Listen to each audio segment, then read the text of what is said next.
Bonsoir à tous et merci de rester fidèles au programme de ITV, le journal dans l'actualité de ce dimanche 15 décembre. Un autre deuil vient de frapper le groupe Walfadjri. Le directeur de publication de Walf Quotidien, Abdourahmane Kamara, est décédé ce dimanche au Maroc. Il avait 65 ans. L'atmosphère à Walf en début de journal. Zahra Iyane Thiam rappelle à l'ordre ses camarades de parti qui se jettent des piques. Invitée du jury du dimanche, la ministre de la Microfinance, de l'économie sociale et solidaire a profité de cette tribune pour démentir avoir reçu 150 millions de francs CFA de l'ADER, la délégation à l'entrepreneuriat rapide. Le reportage du soir, nous allons vous servir du thé et oui, le ataya si prisé des Sénégalais. À l'occasion de la journée mondiale aujourd'hui, nos équipes ont sillonné quelques quartiers de Dakar où le thé réunit familles, amis et voisins. C'est à suivre tout à l'heure. Le développement de tous ces titres, c'est dans un instant.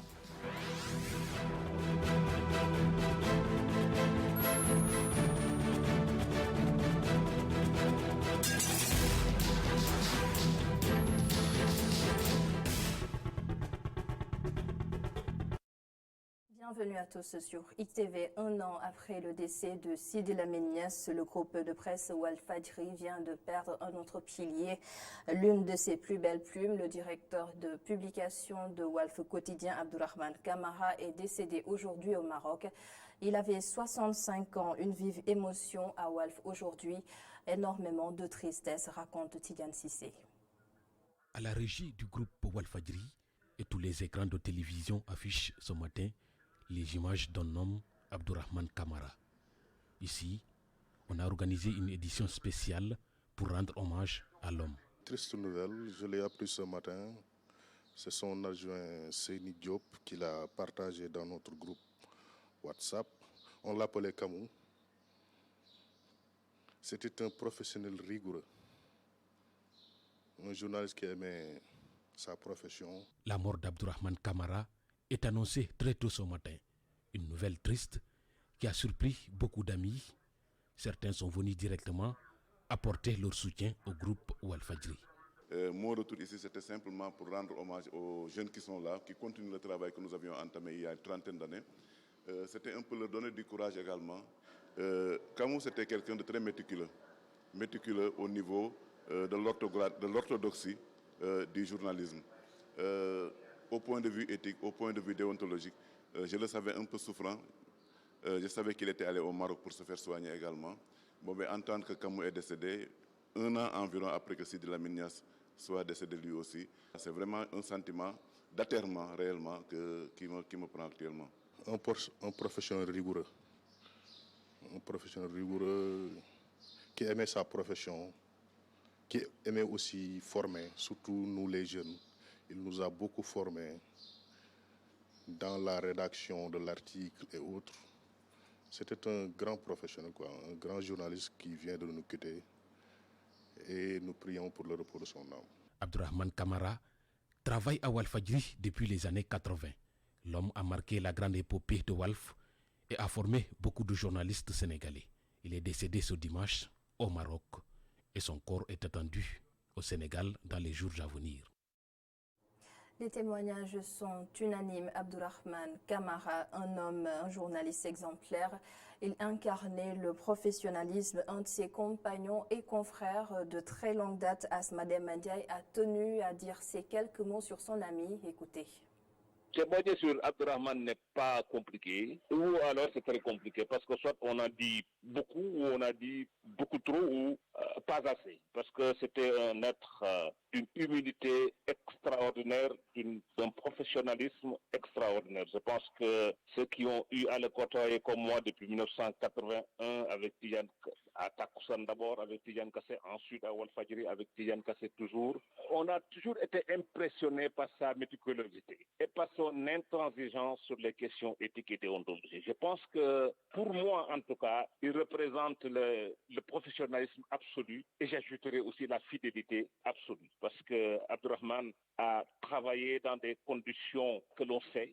Il a toujours été d'un grand professionnalisme qui a encadré des dizaines et des dizaines de jeunes jeunes journalistes et qui a su leur inculquer toute sa rigueur, tout son professionnalisme et tout son sens de la mesure. Et aujourd'hui qu'il a disparu, je pense que c'est une perte pour toute la presse mondiale parce que j'estime que nous appartenons tous à une chaîne mondiale et que toute perte doit être ressentie comme telle par tous les professionnels de la presse dans le monde. Et je ne peux pas aussi témoigner sur Elhadji Camara, sur Abdourahmane Camara sans avoir une pensée pour son épouse Tabara parce que je pense que s'il a pu faire ce qu'il a fait, s'il a pu être considéré comme il est considéré aujourd'hui, c'est aussi parce qu'il a eu le soutien de sa femme. C'est une perte immense pour tout le monde. Je pense que tous ceux qui ont lu la presse depuis des années, depuis des vingtaines d'années, ont su apprécier Abdourahmane Camara, son sens de la mesure et son professionnalisme.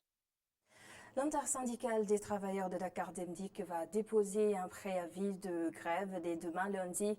La semaine dernière, ces agents dénonçaient en Assemblée générale une mauvaise gestion du directeur. Ils réclamaient aussi le paiement d'arriérés de salaire et l'audit de la société. Voici Alun Badara Konaté, membre du syndicat démocratique des travailleurs de Dakar Demdik. Il est interrogé par Mamadou Lamine Fati. En fait, la tenue de l'AG d'aujourd'hui rentre dans le cadre d'un plan d'action initié par l'intersyndicale qui a été mis sur pied depuis que nous avons senti des difficultés de gestion au niveau de Dakar Demdik. C'est vrai qu'on a soulevé pas mal de problèmes, parmi lesquels vous avez bien entendu les actes de gestion un peu nombreux dans la foulée que Moussa Diop pose chaque jour et qui ne nous rassure pas. D'abord, on a cité le projet Yangarta, on a cité le foncier, il a bradé pratiquement 8000 m² de notre entreprise et on ne voit pas jusqu'à présent où est l'argent. Il y a aussi le problème des bus qui sont tombés à panne et qui n'ont pas de pièces de rechange. Là aussi, on a mis l'accent sur ça. On a connu des retards de salaire ce mois-ci. Il aime à rappeler que lui, il n'a pas de problème financier par rapport à la gestion de Dakar Demdik. Mais que, comme l'a rappelé tout à l'heure le camarade Diarafal, il y a des fins de mois à n'en plus finir. Dès lundi, on va déposer un préavis et l'intersyndicale se réunira pour dégager une stratégie de lutte. Nous l'interpellons. Parce qu'en fait, quand on doit y voir beaucoup plus clair, la meilleure façon de le faire, c'est au moins de faire un audit organisationnel et financier. Ça, c'est impératif. Des querelles intestines, les unes aussi saignantes que les autres, le parti au pouvoir se déchire. Le regard d'un membre de l'APR, Zahra Iyane Thiam, devant le jury du dimanche. Elle a déploré ses comportements et invité ses camarades à soigner l'image du parti. Regardez. Donc le dynamisme en tant que tel au niveau des partis politiques peut justifier certaines positions, surtout quand on approche d'échéances. Nous aurions dû avoir les élections locales. Donc cela se profile à l'horizon. Également, nous sommes dans un contexte politique inédit au Sénégal, où nous sommes sur la limitation des mandats, où nous sommes sur un président sortant qui finit son mandat, etc. Donc toutes ces questions-là... Et qui en finit définitivement. Mais cela est déjà réglé. C'est une question qui n'est pas à l'ordre du jour au niveau de la coalition, ni de la majorité présidentielle, ni des représentants de la majorité. C'est une question qui n'a pas été évoquée dans le cadre du dialogue politique. Elle aurait pu être évoquée puisque je voudrais avoir l'information. Mais l'information que j'ai et qui est indéniable, c'est que c'est une question qui n'est pas portée par la majorité présidentielle, c'est une question qui n'a pas été débattue dans le cadre des discussions du dialogue politique, c'est une question qui aurait pu être évoquée par un membre de la commission en dehors des travaux de la commission. L'actualité au Sénégal fortement dominée par des contestations populaires. La dernière en date, vendredi, une manifestation organisée par le collectif Nyolang pour dire non à la hausse du prix de l'électricité, mais aussi pour réclamer la libération de Guy Marius Sagna et compagnie. Toujours dans le JDD, la ministre de la Microfinance, de l'économie sociale et solidaire, Zahra Iyane Thiam, explique comment elle compte accomplir la mission qui lui a été confiée. Occasion également saisie par Zahra Iyane Thiam pour démentir avoir reçu 150 millions de francs CFA de l'ADER, la délégation à l'entrepreneuriat rapide. Youssouf Konté, explication. Le mouvement citoyen Nyolang a marché vendredi dernier pour protester contre la hausse du prix de l'électricité, mais aussi exiger la libération de Guy Marius Sagna et compagnie. La responsable politique au sein de la mouvance présidentielle dit comprendre la marche. Par ailleurs, elle répond à ceux qui pensent que les libertés sont restreintes au Sénégal. Nyolank sera devant les grilles du palais présidentiel vendredi prochain si aucune solution n'est trouvée. Mais la responsable politique invite les membres du mouvement citoyen à être plus responsables et d'autre part, elle demande aux autorités d'écouter ces mécontents. Toutes les menaces doivent être prises au sérieux, puisque nous sommes dans un état de droit. Et en tant que détenteurs de la volonté populaire, du suffrage populaire, nous devons être présents à deux niveaux. Le premier niveau, c'est d'être à l'écoute des populations. L'autre niveau, c'est maintenant d'être en conformité avec l'arbitrage qui fait partie de la mission régalienne de l'État. Une fois que tous les désirs sont énoncés par les uns et les autres, il faut que force reste à la loi pour qu'on puisse justement sécuriser le pouvoir d'achat de tout un chacun. Accusé d'avoir reçu un financement de 150 millions de francs CFA de la délégation à l'entrepreneuriat rapide au nom d'Andy Diego, un GIE qu'elle dirigeait, Zahra Yancham balaye d'un revers de la main ces allégations. Mais est-ce que vous avez reçu ce financement de 150 millions? Non. D'ailleurs, je n'ai jamais demandé. Zahra Yancham n'a jamais demandé. Pour recevoir, il faut avoir demandé. Je n'ai jamais demandé. Le GIE a reçu une promesse de financement le 25 juillet 2018. À ce jour, il ne l'a pas reçu. Et nous avons tous les documents pour l'attester. Sur l'économie sociale et solidaire, un autre point abordé dans le JDD, la ministre de la Microfinance renseigne que son département a plus de 50 milliards de francs CFA rien que pour 3 ans. Donc elle pense qu'elle va réussir sa mission avec brio. Parlons d'autre chose. La lutte contre les mariages d'enfants implique beaucoup de secteurs. Les religieux ont un rôle très important à jouer, notamment dans la sensibilisation des communautés. L'ONG Anda Jeunesse Action a réalisé une étude sur cette problématique de mariage d'enfants avant l'âge de 16 ans. Elle l'a présentée aujourd'hui aux religieux de Pikine Guinaw Rail et nous allons à ce propos regarder El Hadj Malick Diop. Il est animateur au Centre d'études et de protection des enfants de Guinaw Rail Sud. Des propos recueillis par Mamadou Lamine Fati. Bon, l'objectif de la rencontre d'aujourd'hui était une continuité par rapport à la première activité qu'on avait menée au niveau des communautés concernant le code de l'enfant. Qui est en cours d'être voté par l'Assemblée nationale, promulgué par le président de la République. Bon, ce code-là, on avait tenu une activité semblant à celle-ci aujourd'hui, qui parlait un peu, c'était une journée de consultation avec les enfants, de les consulter, de recueillir un peu leurs problématiques que rencontrent leur père. Et pour cette activité, on avait comme 2 points, le relèvement de l'âge du mariage, ensuite on a aussi l'interdiction purement et simplement de la mendicité des enfants. Et après, les enfants ont collecté 83 000 signatures, dont 41 000 au niveau des femmes et 42 027 au niveau des hommes, pour un peu recueillir leurs pensées par rapport au mariage des enfants. Donc c'est cette activité-là qui était une continuité par rapport à ça. On a fait un échantillon sur 2 quartiers de Guinaw Rail pour voir un peu sur les mariages d'enfants qu'on partageait aujourd'hui avec les délégués de quartier, mais principalement avec les imams qui, dans leur mosquée, dans les familles, donnent les filles et les garçons en mariage. L'insécurité grandissante dans le Sahel au lendemain de l'attaque meurtrière qui a fait au moins 71 morts. C'était au cœur des débats dans l'émission L'Air du Temps. Le colonel Mamadou Samb et le professeur Bakary Samb pensent que la riposte doit d'abord venir des pays de la sous-région et que les armées africaines soient mieux formées face au terrorisme. Le récit de Pape Ibrahima Ndiaye. Pendant que le Niger continue de pleurer ses 71 soldats tués à Inat, beaucoup s'interrogent sur la capacité des pays de la sous-région à faire face au terrorisme. Le colonel Mamadou Samb, directeur du Centre des hautes études de défense et de sécurité du Sénégal, déplore cette insécurité et insiste sur le rôle des populations. L'autre invité du jour, Dr Bakary Samb, parle d'une faillite des renseignements généraux. Le directeur de Timbuktu Institute a notamment pointé du doigt le manque d'équipement de certaines armées de la sous-région. Après la sortie du président Emmanuel Macron demandant à ses homologues africains de clarifier leur position sur la présence française dans la région, le Dr Bakary Samb estime que c'est au chef d'État africain de prendre les responsabilités. Pour l'ancien officier de l'armée de terre du Sénégal, l'une des solutions pour lutter contre le terrorisme serait la formation. Pour le colonel Mamadou Samb et Dr Bakary Samb, la question communautaire doit être prise au sérieux pour lutter contre le terrorisme. Ils estiment qu'elle peut imploser le Sahel.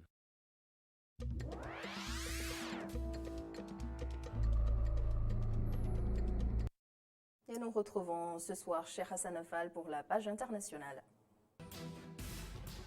Les chefs d'État de la force régionale du G5 Sahel se sont réunis ce dimanche en sommet extraordinaire à Niamey, occasion choisie par ces chefs d'État d'appeler à davantage de coopération mutuelle et internationale pour endiguer le terrorisme qui frappe de plus en plus violemment leur pays.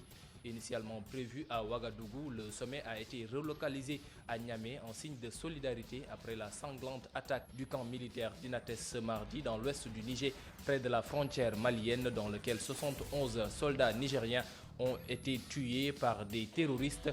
Au Burkina Faso, au Mali et au Niger, pays largement les plus ciblés par les terroristes au Sahel, les troupes étrangères, notamment celles de Barkhane, font face à un rejet grandissant des habitants qui leur reprochent notamment leur incapacité à endiguer les attaques terroristes.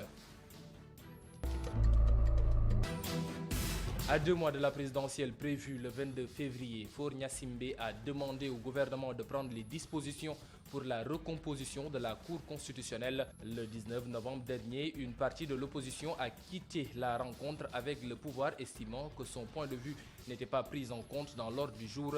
La Cour constitutionnelle togolaise est composée de 9 membres, dont 2 désignés par le Sénat. Or, jusque-là, le Sénat du Togo n'est toujours pas mis en place et la révision constitutionnelle de mai dernier a abrogé la disposition autorisant l'Assemblée nationale à le faire.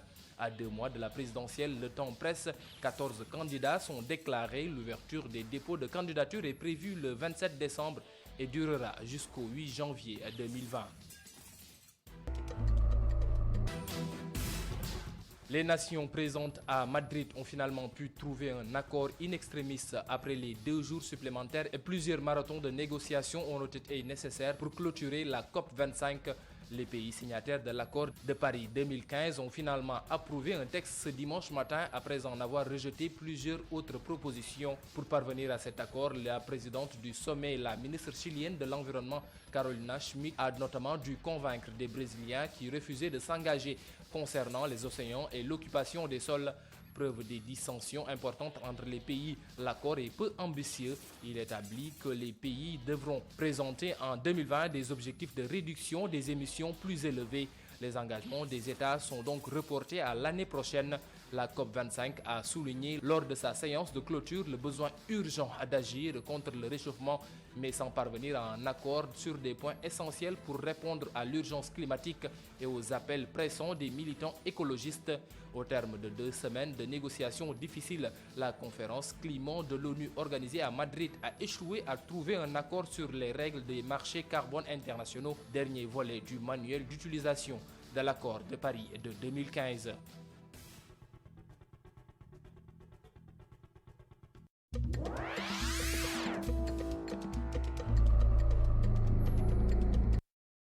Merci beaucoup, cher Hassan Fall, pour ces actualités internationales. Une note de sport, le men's physique, une branche du bodybuilding, a fait son apparition dans les compétitions internationales vers 2011. Mais c'est à partir de 2013 qu'elle est introduite au sein de l'Olympia. Sidi Pouy, un Sénégalais champion en men's physique, était dans nos locaux aujourd'hui. Entretien avec Seiko Seydi. Men's physique soxlawul masse musculaire boo xamante ni dafa rëy. Le men's physique, c'est comme du bodybuilding, mais c'est un sport qui ne nécessite pas beaucoup de masse musculaire. Ici, c'est les détails qui comptent le plus pour le juge. C'est un sport encore méconnu au Sénégal, mais qui se pratique dans quelques nations africaines. Mais je suis en train de m'arranger avec la Fédération internationale qui gère ce sport pour qu'on puisse le faire chez nous et que dans le futur, on puisse participer aux compétitions internationales.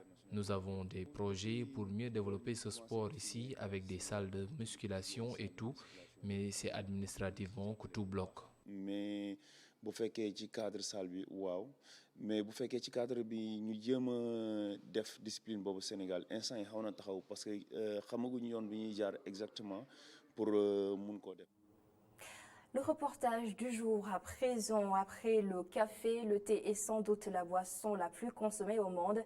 Chez nous, au Sénégal, le thé, encore appelé ataya, réunit la famille, les amis ou encore les potes du quartier. Et nous avons même une heure fétiche pour boire le thé, c'est entre 15h et 17h. Et si vous allez dans certains quartiers de Dakar à 7h, vous verrez des hommes et des femmes devant une maison avec tout le matériel qui va avec pour le thé. Un reportage que nous vous proposons ce soir à l'occasion du Journée mondiale du thé à Lungué et Sidignan. Le thé est bon pour la santé. Oui, j'aime le thé comme la plupart des Sénégalais. Chaque dimanche, je viens ici pour en boire. Ils sont nombreux ces Sénégalais qui ne s'en passent pas. Le thé, communément appelé ataya, est très prisé par toutes les couches de la société. Dans les quartiers et autres coins de la capitale, les rassemblements autour de cette boisson sont banals. Un véritable tonifiant, selon ses consommateurs. Le thé, c'est bon quoi, pour un regroupement comme ça. Il y a chaque jour, quand on descend du boulot, on se regroupe ici, on prend du thé. Bon, après, chacun va à ses occupations. Parce que nous travaillons tous les jours excepté le dimanche, puisque c'est notre jour de repos. Nous en profitons pour nous rassembler autour du thé. Au-delà de sa consommation, le thé constitue également un business pour certains vendeurs. On vend les tasses à 50 francs et 100 francs. On remercie le bon Dieu. Tout le monde vient ici pour en raffoler. Un remède contre tous les maux. Le thé est un véritable remède pour moi. Il m'aide beaucoup sur des difficultés. Il y a beaucoup de façons de thé. Il y a des thés qui sont pour les diabètes, la tension, il y a le Lipton, il y a autres qu'on connaît. Le thé est devenu incontournable dans le quotidien de beaucoup de Sénégalais. Dans les familles et même dans les quartiers, on en raffole. Certains Sénégalais vont même jusqu'à l'imposer comme une véritable boisson made in Sénégal. Mais attention à l'addiction. Merci beaucoup à Lungué pour ce reportage. Et c'est la fin de ce journal. Merci de l'avoir suivi. Merci également à toute l'équipe de la régie. À suivre à 21h, Jeunes Femmes Dynamiques avec Oussama, Monique Sagna et Aminata Ndiaïsar. Et à 22h, le rendez-vous des sports, Omnisport, Malik Tchandou, mais tout le desk sport de la maison. Et pour les infos, retrouvez à minuit Baba Ndiaye pour Djouki Pribari. J'ai été particulièrement heureuse de vous avoir accompagné ce week-end. Et bon début de semaine à tous.